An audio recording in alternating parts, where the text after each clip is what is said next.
It's what we're doing here, and let's not kid about it. We're building a domestic army and we're shrinking the military because the government is afraid of its own citizens. The last time more than 10 terrorists were in the same place at one time was September 11th, and all these vehicles in the world wouldn't have prevented it, nor would it have helped anybody. So I don't know where we're going to use this many vehicles and this many troops. Concord is just one little cog in the wheel. We're building an army over here, and I can't believe that people aren't seeing it. Is everybody blind?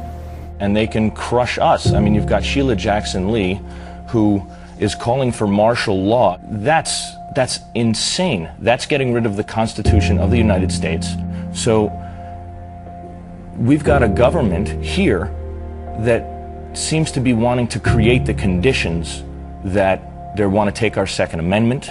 You know, they're going for the Second Amendment. The Air Force today fired the two-star general in charge of its nuclear missiles for undisclosed personal misbehavior and a, quote, loss of trust.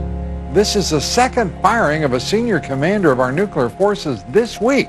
Major General Michael Carey, removed from command of the 20th Air Force. Carey was responsible for 3 wings of intercontinental ballistic missiles, a total of 450 missiles at 3 bases across the country. A Pentagon official was asked whether Carey's dismissal was alcohol-related. He didn't respond directly, but said Carey is not an alcoholic.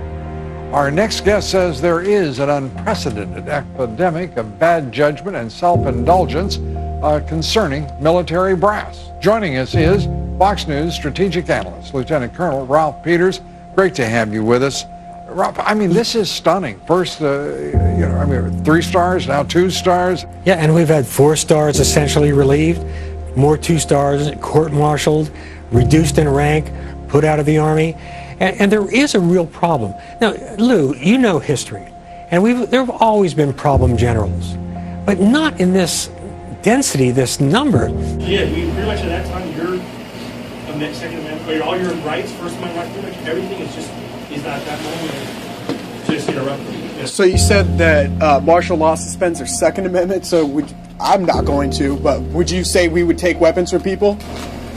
Yeah, that's what they do. Yeah. That's what they do, but I'm saying... Yes, I wouldn't agree with that either. I'm the second, I believe the Second Amendment. But okay.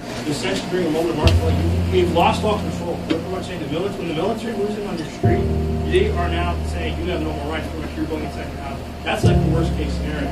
So I'm saying when the way they're not looking at it, when the guard is used, that's how it's going to be used. Yeah. So we're not going to be out there on the street corner like, hey, we're here. Unless you're like your assistant with some kind of event, you're not going to be involved in a riot and not really have any authority. No, you're not going to go knocking on doors and be like, all right, I need a shotgun. Here. You're not going to go up to each house and say... Well, they did that in Katrina, is why I'm asking. And if we're talking about shit hitting the fan, I'm not going to do it, but... They're not going to do that necessarily. It's more or less like, hey, go in your house. Shut up, stay there. That's beautiful. Okay. Because that's the reason they have martial law in place is it's one of those situations where, like I said, everything's already broken down. It's a last resort to change pretty much your last ditch effort to put that in order to do that. That's why they got it. Okay. Good question. I think they did that in Katrina, right?